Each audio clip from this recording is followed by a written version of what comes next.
যারা ফেসিবাদ বিরোধী কাউন্সিলর, কারণ যারা ফেসিবাদের পক্ষের যে কাউন্সিলর তারা ইতিমধ্যে আপার সাথে ভারতে চলে গিয়েছে, অথবা যারা যায়নি তারা মাঝে মাঝে আপার সাথে একটু ফোনে কথা বলে ভারতে চলে যাওয়ার ব্যবস্থা করছে।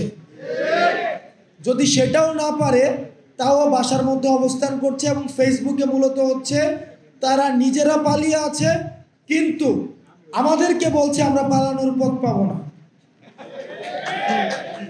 কাউন্সিলরদের পরিবর্তে যে অ্যাডমিনিস্ট্রেটিভ অফিসার নিয়োগ করা হবে এই বিষয়ে আমরা একমত না। এটা আমাদের স্পষ্ট অবস্থান।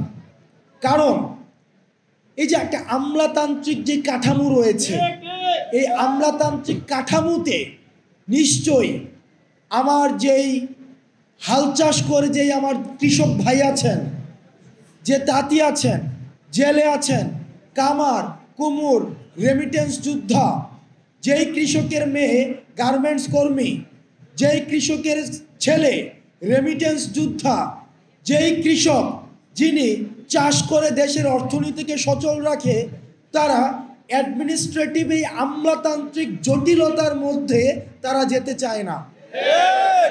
তারা যেতে চায় না বলেই তারা আপনাদেরকে নির্বাচিত করেছেন। হয়তো তাদের কারো সাথে আপনাদের ব্যয়ের সম্পর্ক, কারো সাথে তালুই, কারো সাথে বুঝেন তো এগুলা, আমার কুমিল্লাতে বলে, কারো সাথে হচ্ছে এই একটা হৃদ্ধতার সম্পর্ক। তাদের 9টা 5টার অফিসের টাইম নাই। তারা জানাজা থেকে শুরু করে, লাশের দাফন থেকে শুরু করে, সুন্নতে খতনা, নাকফুল ফুটানো, তারপর হচ্ছে যে প্রসব, যে প্রথম বাচ্চা যে জন্ম হয়, প্রত্যেকটা জায়গায় আমরা যাদের উপস্থিতি পাই সেটা হচ্ছে স্থানীয় যারা প্রতিনিধি আছে তাদের।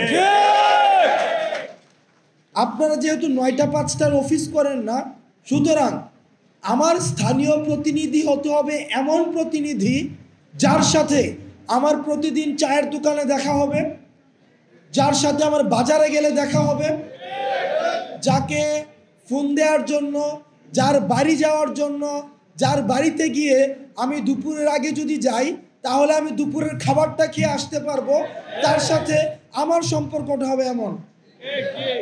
আমার দাদা, আমার নিজের দাদা স্থানীয় জনপ্রতিনিধি ছিলেন। আমি দেখেছি আমার বাসার মধ্যে কখনোই, আমাদের বাসায় যেই যতজন মেম্বার 7 জন 8 জন, কখনো 7 জন 8 জনের ভাত রান্না করা হতো না। সব সময় 15-20 জনের ভাত রান্না করা হতো। কারণ আমার দাদা যখন বাজারে যাইতো তখন 2 জন মানুষ নিয়ে আসতো, আমার জ্যাঠা গেলে সাথে 3 জন মানুষ আসতো, আমার বাবার সাথে 2 জন মানুষ আসতো। এই যে সামাজিক হৃদ্ধতাটা, শুধুমাত্র যে জনপ্রতিনিধি আমাদের শাসন করবে, আমাদের বাজেট দিবে, আমাদের সমস্যা সমাধান করবে, শুধুমাত্র এটাই না, বরং আমাদের যে সোসাইটিকে একসাথে ধরে রাখার যে ব্যাপারটা, এই যে এখন শহরে, আমাদের শহরে একটা ফ্ল্যাটের মধ্যে আমরা থাকি, এক রুমে কি হয় আরেক রুম কিচ্ছু জানে না। এক রুমে একটা মা থাকে, আরেক রুমে সন্তান থাকে, আরেক রুমে হাজব্যান্ড ফেরত অফিস করে 9টা 5টায় তারা থাকে, কারোর সাথে কারো দেখা হয় না। কাজের মহিলা রান্না করে যার যার মতো করে সে খায়। এই যে আমাদের সামাজিক হৃদ্ধতাটা নষ্ট হয়ে গিয়েছে, একটাই যে জনপ্রতিনিধি এই কাজটা অন্তত করে। সুতরাং এই 9টা 5টার অ্যাডমিনিস্ট্রেটিভ অফিসার দিয়ে এই জনপ্রতিনিধির অভাব কোনোদিনও পূরণ করা সম্ভব না।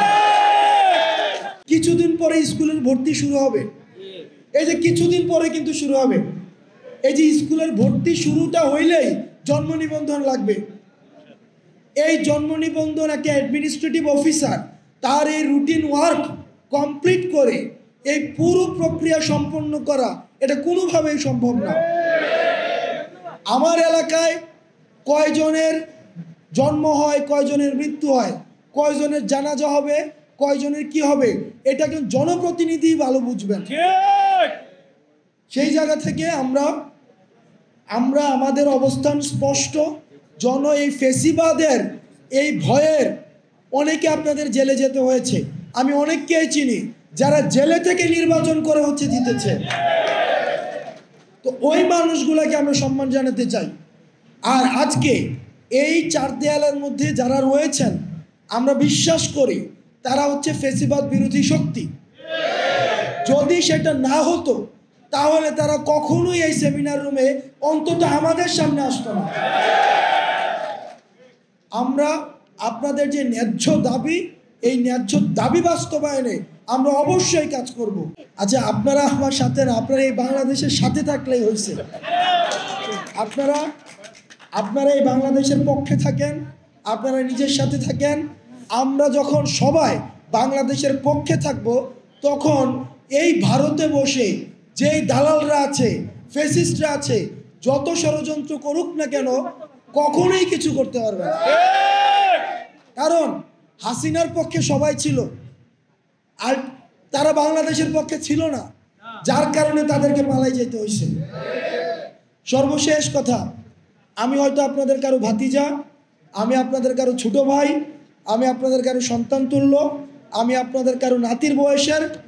আমি আপনাদের কাছে একটা অনুরোধ করব, আপনারা দয়া করে এমন রাজনীতি করবেন যেই রাজনীতি করলে ক্ষমতায় না থাকলেও যেন পালাই যাইতে না হয়। আপনারা ভালো থাকবেন। আপনাদের সাথে আমাদের 56,000 এই যে বর্গমাইল, 1,47,000 এই যে কিলোমিটারের আমাদের যে বাংলাদেশ রয়েছে, টেকনাফ থেকে তেঁতুলিয়া, রূপসা থেকে পাথুরিয়া, প্রত্যেকটা গ্রামে আপনাদের মাধ্যমেই দেখা হবে। আসসালামু আলাইকুম ওয়া রাহমাতুল্লাহ।